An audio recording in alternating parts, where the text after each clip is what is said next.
कार्तिक महात्म 32वां अध्याय। 88,000 ऋषि मुनियों से सूत जी ने आगे कहा, हे ऋषियों, कार्तिक शुक्ला द्वादशी को ध्वजारोपण करने से संपूर्ण पाप नष्ट हो जाते हैं। चारों वर्ण ब्राह्मण, क्षत्रिय, वैश्य व शूद्र में से जो कोई भी भगवान के मंदिर में झंडी लगाता है वह ब्रह्मा जी और अन्य देवताओं द्वारा सम्मानित होकर विष्णु लोक को प्राप्त होता है। इस बारे में जो कुछ नारद जी ने राजा पृथु से कहा वे कथा मैं तुम्हें सुनाता हूँ, ध्यान पूर्वक सुनिए। देव ऋषि नारद जी ने कहा, हे राजन, इस संबंध में एक अत्यंत प्राचीन इतिहास सुनो।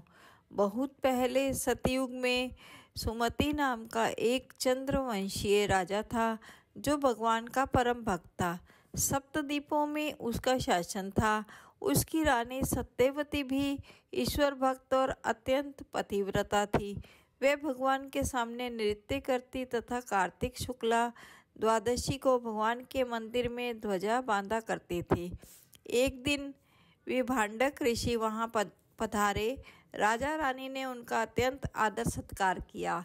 उन्हें ध्वजारोपण करते हुए देखकर ऋषि ने कहा, हे राजन, भगवान को प्रसन्न करने के और भी अनेक साधन हैं, तब आपकी इस ध्वजारोपण में इतनी श्रद्धा क्यों है?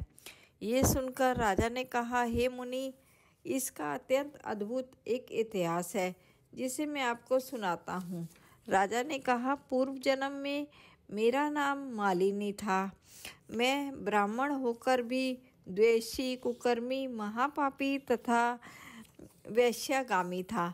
इन कुकर्मों के कारण मेरे बंधु बांधवों ने मुझे घर से निकाल दिया। इसके पश्चात वन में जाकर मैं एक टूटे फूटे विष्णु मंदिर में रहने लगा। मैं वन में जीव जंतु तथा मृग मारकर अपनी उदर पूर्ति किया करता था। एक दिन विंध्याचल पर्वत पर रहने वाली कोकिलिनी नाम की एक निषाद कन्या, जिसने अपने पति को मार दिया था, भूख से व्याकुल होकर वहां आई और मेरे पास रहने लगी। संयोगवश कार्तिक शुक्ला द्वादशी को हमने एक कपड़े को बांधकर झंडी सी बनाई और दोनों मदिरा पीकर झंडी हाथ में लिए सारी रात भगवान की मूर्ति के सम्मुख नृत्य करते रहे। नृत्य करते रहने के कारण प्रातःकाल हम दोनों की मृत्यु हो गई। तब यमदूत हमें यम फांस में बांधकर मारते हुए यमराज के पास ले गए। उसी समय विष्णु भगवान के दूत विमान लेकर वहां आ गए और यमदूतों को धिक्कारते हुए बोले कि तुम सिर्फ पापियों को यमपुरी ले जा सकते हो, धर्मात्माओं को नहीं। इस पर यमदूत भी क्रोधित होकर बोले कि ये दोनों महापापी हैं, जीवन भर इन्होंने एक भी पुण्य कार्य नहीं किया है, इसी कारण हम इन्हें यमपुरी ले आए हैं। तब विष्णु पार्षदों ने कहा, यह अत्यंत खेद की बात है कि तुम्हें धर्म अधर्म का तनिक भी ज्ञान नहीं है। ये ठीक है कि जीवन भर ये पाप कर्मों में लिप्त रहे, परंतु कार्तिक शुक्ला एकादशी को इन्होंने भगवान के मंदिर में ध्वजारोपण तथा नृत्य और गायन किया है। इससे इनके संपूर्ण पाप नष्ट हो गए हैं। अतएव ये विष्णु लोक जाने के अधिकारी हैं, भले ही इन्होंने अनजाने में यह सब कार्य किया है। इसके पश्चात विष्णु पार्षद हमें विमान में बिठाकर विष्णु लोक में ले गए।